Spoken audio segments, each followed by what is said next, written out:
Muy bien, iglesia, Dios les bendiga, feliz día, muy buenos días para todos los hermanos que nos siguen, que nos están viendo y que en este momento están allá dispuestos en sus casas para disfrutar de este tiempo. Voy a invitarlos en este momento para que iniciemos con una oración. ¿Qué les parece? Sí, Padre del cielo, te damos gracias por este día que nos regalas. Hoy, amado Señor, estamos aquí dispuestos. Estamos aquí, amado Señor, para adorarte, para exaltarte, amado Señor, y sobre todo, Señor, para poder adquirir de ti, amado Señor, todo, amado Jesús, lo que no tenemos, amado Señor. Nos declaramos, amado Señor, necesitados de ti, amado Jesús, y de tu Santo Espíritu. En el nombre de Jesús, amén y amén. Muy bien, espero que sus corazones estén abiertos y quiero invitarlos para que en esta mañana escuchemos una canción que se llama Eterno Destino, muy bonita. Esta canción dice en el coro: aquí y ahora, este es el momento. Estamos atentos a tu voz y yo espero que tu corazón y tu vida, ahí donde tú estás, esté atento o estés atento a la voz del Señor.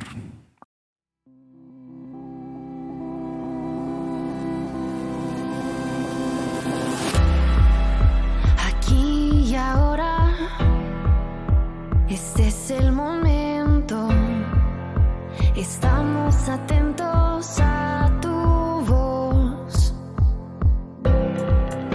Perdido estaba, buscando en lo incierto, hasta que tu gracia me alcanzó.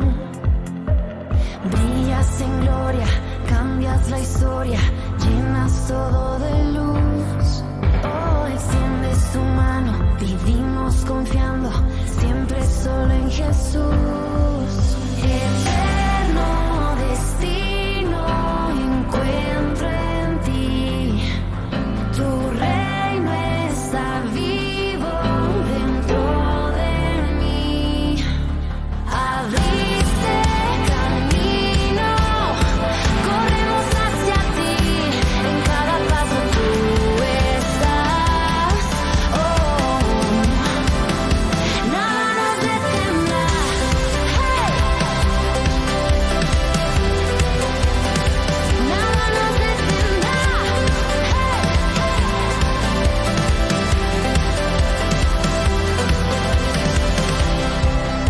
Llegó la hora, se siente en el viento, los muros cayeron, libres hoy.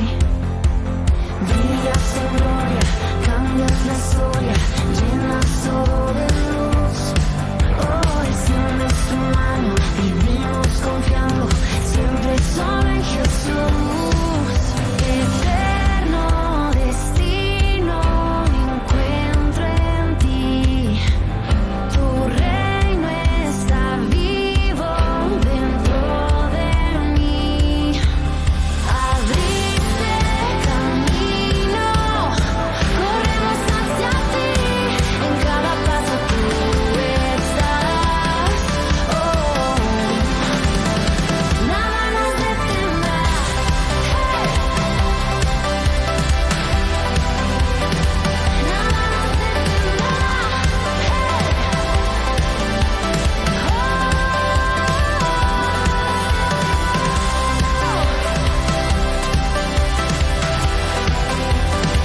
Nada nos detendrá.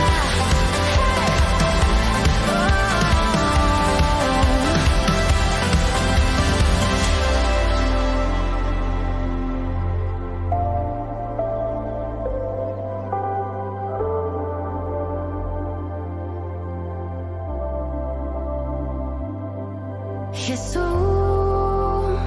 eres mi eterno destino. Jesús, eres mi eterno destino. Jesús, eres mi eterno destino. Jesús,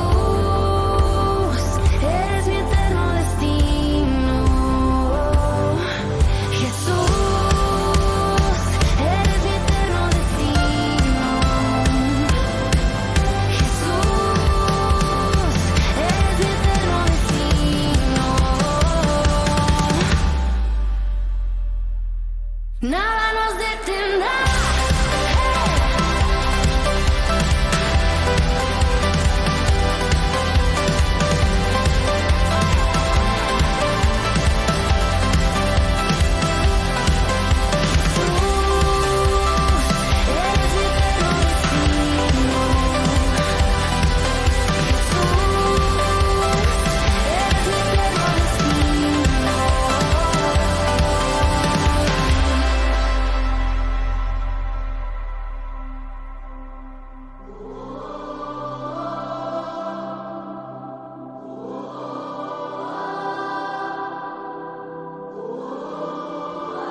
Y luego de haber escuchado esta preciosa canción, sin duda, que nos invita a tener un punto que sigamos, ¿cierto? A seguir a ese eterno destino que es nuestro Padre Celestial y todo su plan salvífico. Quiero invitarte también para que escuches esta preciosa canción. Yo sé que es nueva, quizás algunos la han escuchado por allí, algunos melómanos que les gusta estar por ahí buscando melodías, pero quiero compartirte especialmente esta partecita del precoro de esta canción y espero que tú puedas ponerle bastante atención, porque es una canción hermosa y que tiene que ver mucho con el tema que hoy vamos a tratar. Dice: te necesito como siempre y más que nunca quiero verte. ¿Cuánto lo necesitas? ¿Cuánto deseas verlo en esta mañana? Ahí tienen, Dios te bendiga.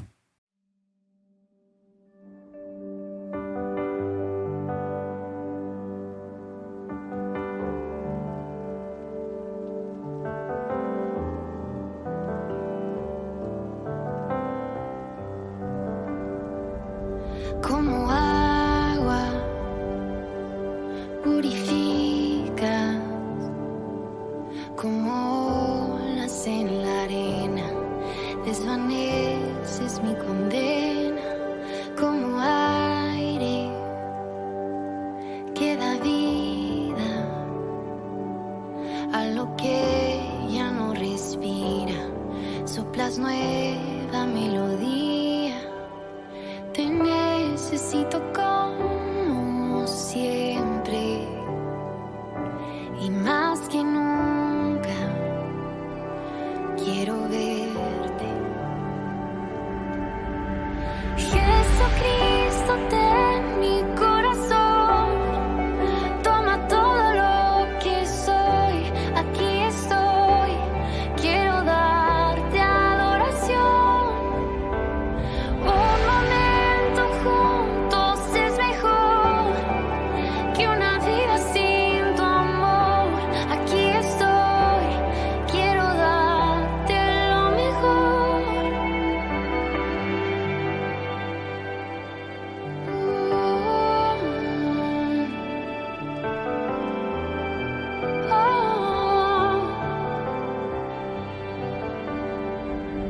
Como fuego,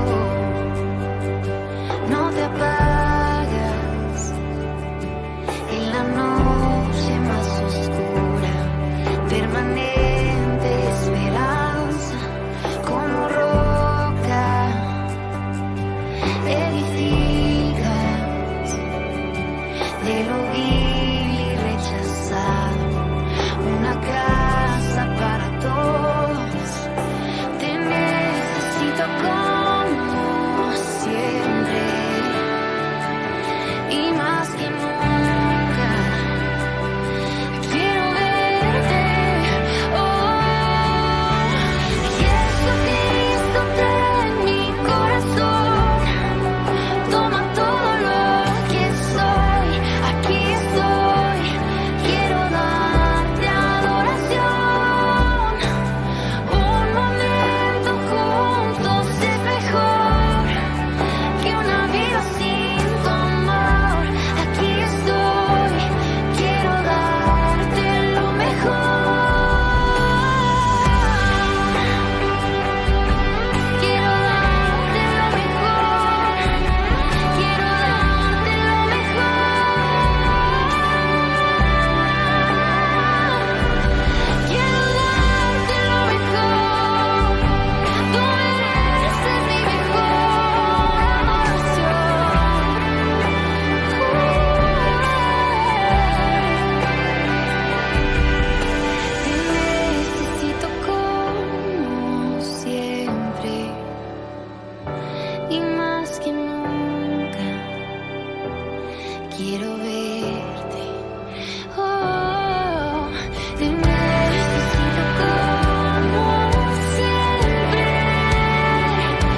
Muy bien, empezamos entonces con la palabra.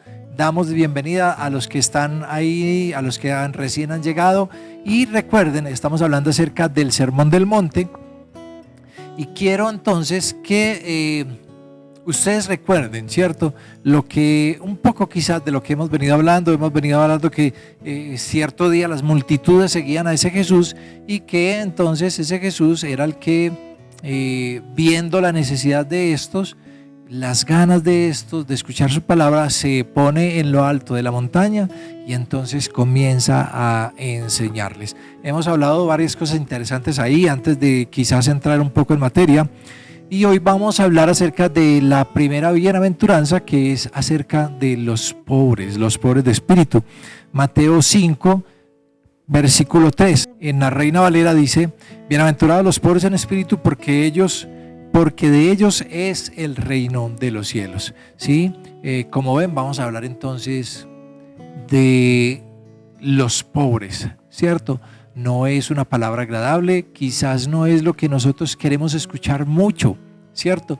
Quizás ya están cansados de eso algunos y quisieran experimentar quizás una mayor abundancia, pero antes de todo eso y de sacar todas estas conclusiones, tenemos que mirar el trasfondo desde el Antiguo Testamento y del Nuevo para poder decir a qué se refiere esta pobreza, ¿sí? Y también determinar, por ejemplo, qué es pobreza espiritual, que eso ya sería otro complemento. En esta otra versión dice, que es la Nueva Traducción Viviente, dice: Dios bendice a los pobres en espíritu y se da cuenta de la necesidad que tienen de Él, porque el reino de los cielos les pertenece. ¿Ok? El reino de los cielos les pertenece. Y esta otra versión que ya le voy a decir, esta versión es la lenguaje actual, dice: Dios bendice a los que confían totalmente en Él, pues ellos forman parte de su reino. Como les decía y como les adelantaba un poquito el martes, pobreza espiritual se refiere inicialmente a esa forma física de pobreza, ¿cierto? A esa necesidad literal al inicio en el Antiguo Testamento. Pero con el tiempo la palabra pobreza fue tomando gradualmente otro sentido. ¿Cómo y por qué? Esto es lo que vamos a explicar, ¿sí? Fue tomando otro sentido porque generalmente el necesitado, ¿cierto? Generalmente el pobre material no tiene otro refugio más que Dios.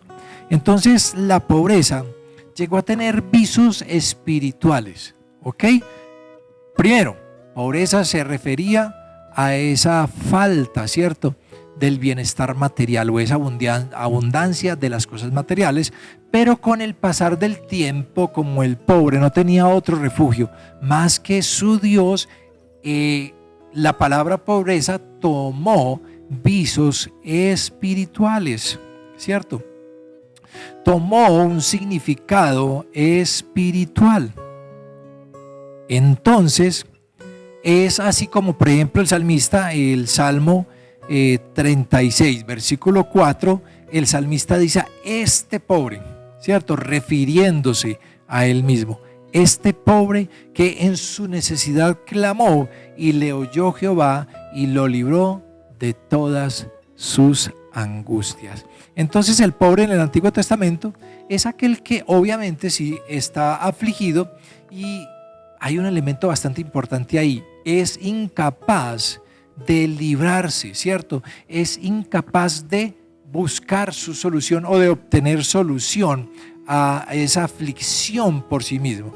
Y entonces, por consiguiente, lo que tienen que hacer estas personas es mirar, ¿cierto? Buscar al Dios de su salvación y al mismo tiempo reconocer que no hay una razón aparente por la cual haya un reclamo legal o algún derecho de reclamo frente a este Dios. Esa clase de pobreza es a la que se refiere el profeta Isaías. Así que si usted quiere acompañarme, búsquelo por favor en su Biblia.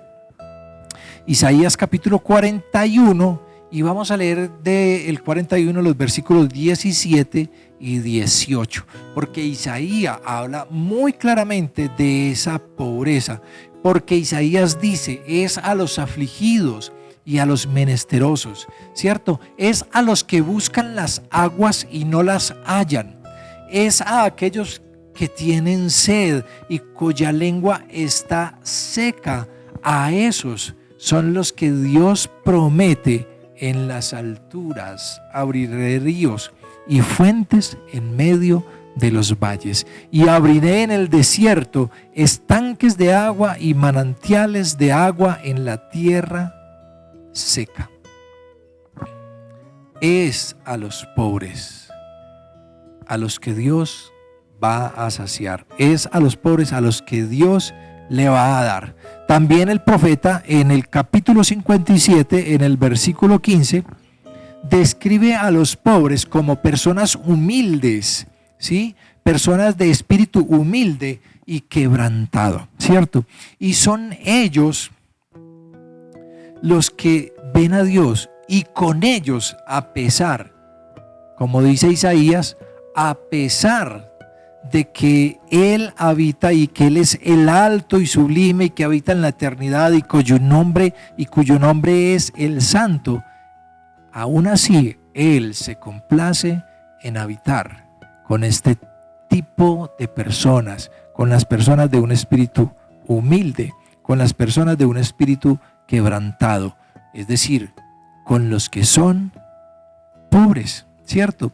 Y ya hemos dicho, quizás espero que usted entienda que ya hemos ampliado el término más allá de la pobreza física, ¿ok?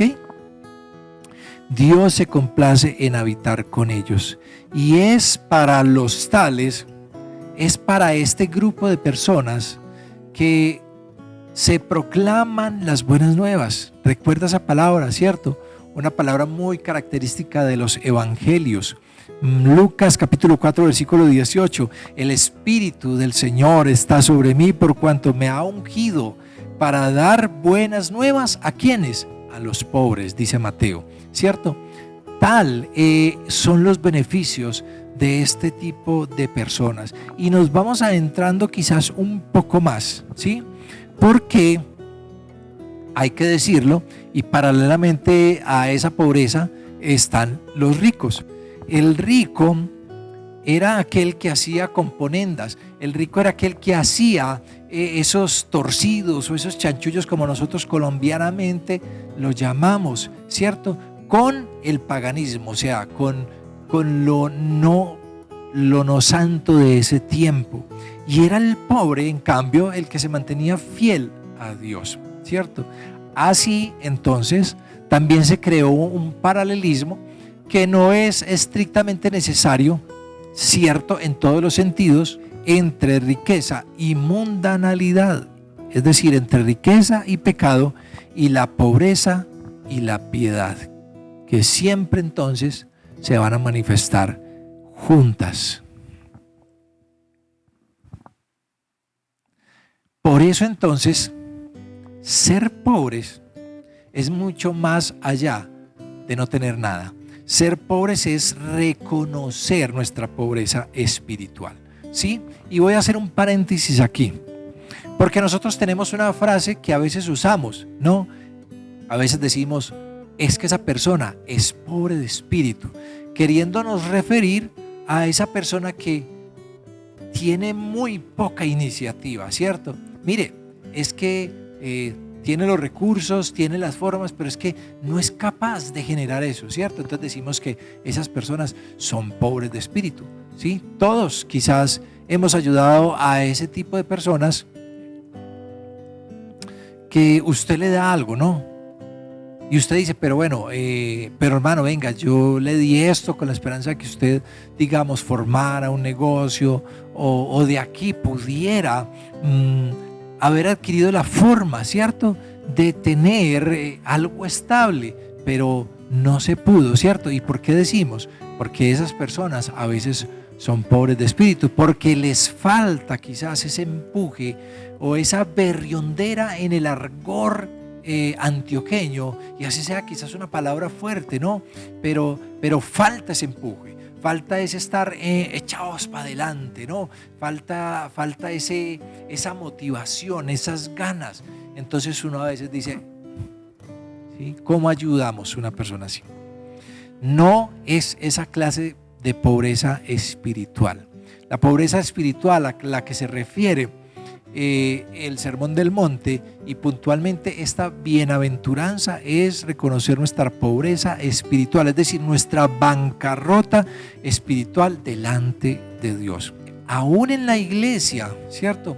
Tenemos que vernos así, tenemos que sentirnos así, tenemos que comportarnos así, tenemos que tener una actitud así, ¿cierto? No merecemos nada de nuestro Dios, y aún por su gracia no recibimos lo que quizás nosotros merecemos. Entonces no tenemos nada que ofrecer, no tengo nada que ofrecer, no tengo nada por qué reclamar, no tengo nada para comprar el favor de Dios. Con razón el profeta decía, ¿con qué me presentaré delante de mi Dios? ¿Cierto? Y en este himno tan precioso dice, tal cual soy en aflicción, expuesto a muerte y perdición, buscando vida y perdón, bendito Cristo, heme aquí. Este es el idioma del pobre en espíritu. No nos corresponde otro lugar, iglesia, no te corresponde otro lugar que estar al lado del publicano de la parábola, ¿cierto? Ese publicano que clamaba y nosotros clamando junto a él, Dios, sé propicio a mi pecador. Calvino decía, solo quien se ha reducido a sí mismo a la nada y descansa en la gracia de Dios es pobre de espíritu. Solo a estas personas es a quienes, dice la bienaventuranza, se les otorgará el reino, ¿cierto? Porque el reino de Dios que trae salvación, pese a que es gratuito, también es inmerecido, es gratis, pero no lo merecemos.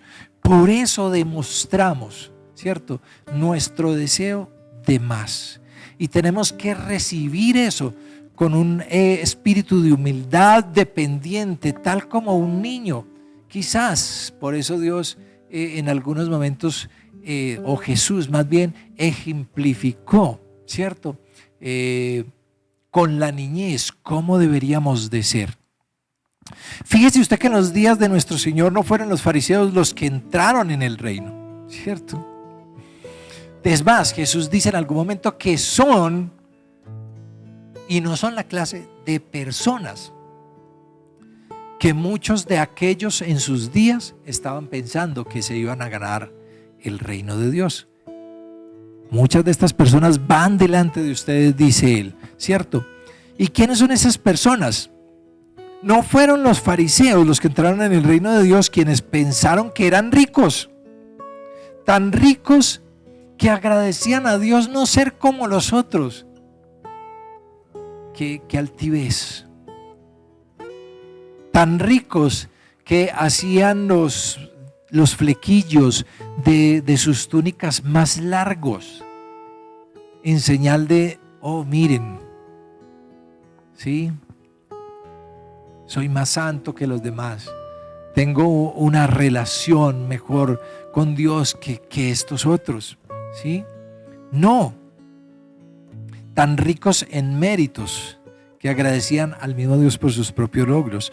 No fueron los celotes. Los celotes fue un partido político con trazos militares, ¿no? O de insurgencia más bien, que soñaba establecer el reino a sangre y a espada, sino que fueron los publicanos y las prostitutas, lo más bajo de la sociedad humana, y que sabían que eran tan pobres que no podían ofrecer nada ni alcanzar nada. Todo lo que podían hacer era clamar a Dios por su misericordia, y vaya que Dios los oyó, porque son estas personas las que dice Dios, las prostitutas, los publicanos, son los que van delante de ustedes. Porque a veces nuestra riqueza no nos permite tener la actitud que se requiere para heredar el reino de Dios. Por eso quizás, muy importante, es que Jesús al comienzo del Sermón del Monte contradice todos los juicios humanos, ¿sí? Todo lo que se creía hasta aquel momento, todas las expectativas nacionalistas que los judíos tenían acerca del reino de Dios, porque el reino de Dios, dice, es dado a los pobres, no a los ricos, a los débiles, no a los poderosos, a los niños, lo suficientemente dependientes y humildes como para aceptarlo, no a un soldado que se puede ganar esto, obtenerlo por sus propias fuerzas y proezas. Y aquí es donde empalmo esto con la reflexión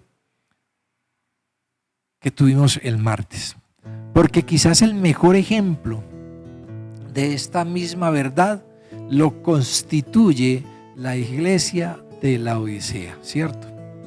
Juan es enviado a enviar una carta, a escribir una carta, y en esa carta Juan escribe, cita las palabras satisfechas y complacidas de la iglesia, y también añade su propia evaluación. Tú dices, yo soy rico y me he enriquecido y de ninguna necesidad tengo. No sabes que eres un desventurado, miserable, ciego y desnudo. Apocalipsis 3, versículo 14. Aparentemente esta iglesia era cristiana en toda su confesión, ¿cierto? Autosatisfecha, estaba compuesta por mendigos, por ciegos y por desnudos. Pero quizás, como yo los llevaba a reflexionar el martes pasado, quizás esa no era la peor tragedia de todos. La peor tragedia de todas, el mayor problema de todos, era que ellos no lo admitían, ni siquiera se veían así, ni siquiera se reconocían así. Eran ricos, no pobres en espíritu. Aún hoy, aún ahora, la condición indispensable para recibir el reino de Dios, iglesia, es ser pobres espirituales.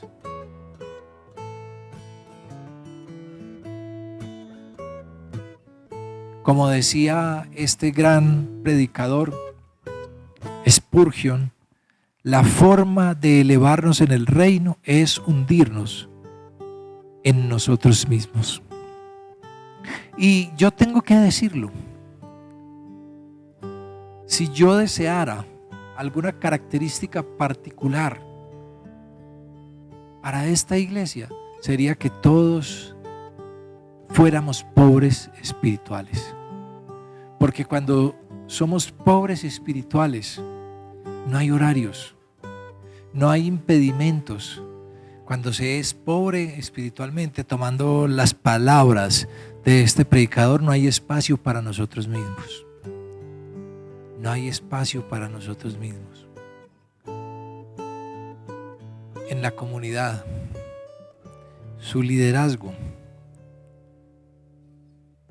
debe llevar estas características. No hay espacio para nosotros mismos.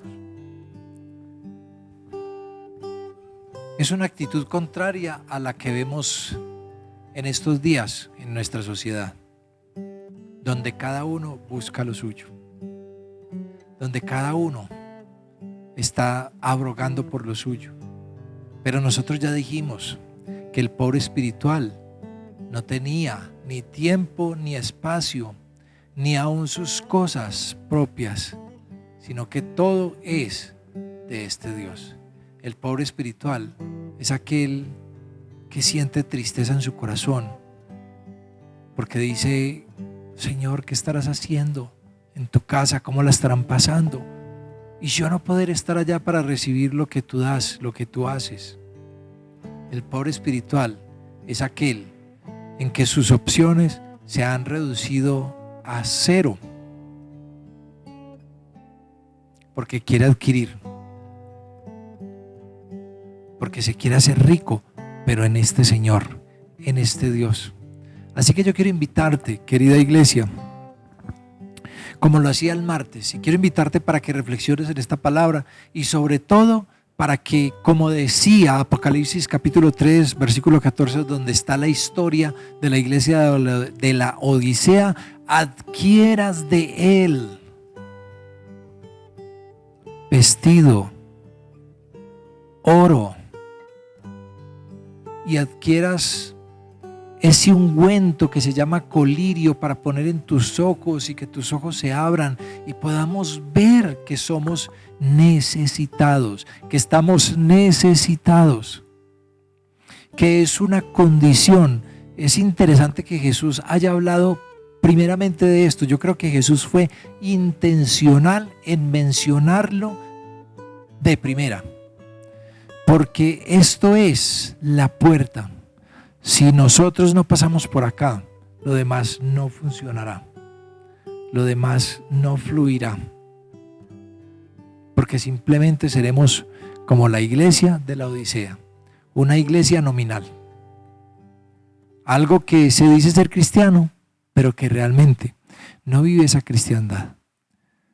Así que te invito para que en este momento, pues ahora nos aunamos a estos tiempos.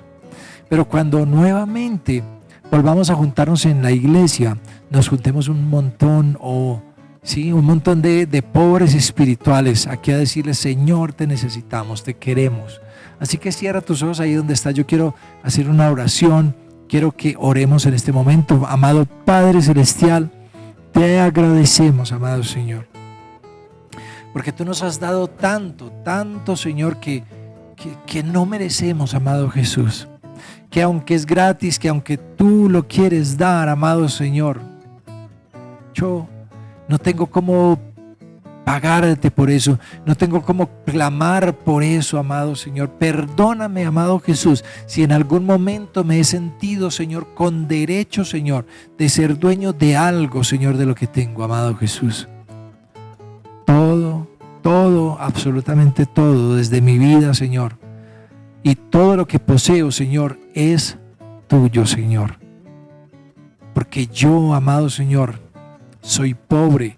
Y ahora, Señor, te pido que tu Santo Espíritu, Señor, me vacíe de mí mismo, amado Señor, para llenarme de ti, Señor. De tus dones, el fruto de tu Santo Espíritu, de tus talentos, de tu carácter, amado Señor. Y para que como iglesia, Señor, seamos la suma de esto, Señor. Porque sí, donde están este tipo de personas es donde tú habitas. Y yo quiero, Señor, que tú habites en mí. Yo quiero, Señor, que tú habites aquí. Yo quiero, Señor, que tú habites allá, en mi casa, en mi morada, que tú estés conmigo, Señor, en el nombre de Jesús. Amén y amén. Muy bien, iglesia, espero que esta palabra los lleve a reflexionar. Esta es mi intención, que usted pueda reflexionar, que usted pueda pensar, que en el transcurso de esta semana usted pueda estar remascando esto que le dejo hoy, para que usted piense, no lo memorice, quizás alguna parte volver a rever o a escuchar eso que no entendió, esa idea, ¿sí? Pero ahí le queda. A todos un abrazo fuerte, un mensaje de paciencia, hermanos. Muchas cosas están empezando a reactivarse. De todas maneras, el llamado sigue siendo a que nos cuidemos, a que nos autocuidemos, a que no nos expongamos innecesariamente, ¿sí? Y ya más adelante vamos a tener la oportunidad de volver a juntarnos acá. Un abrazo, que el Señor les bendiga.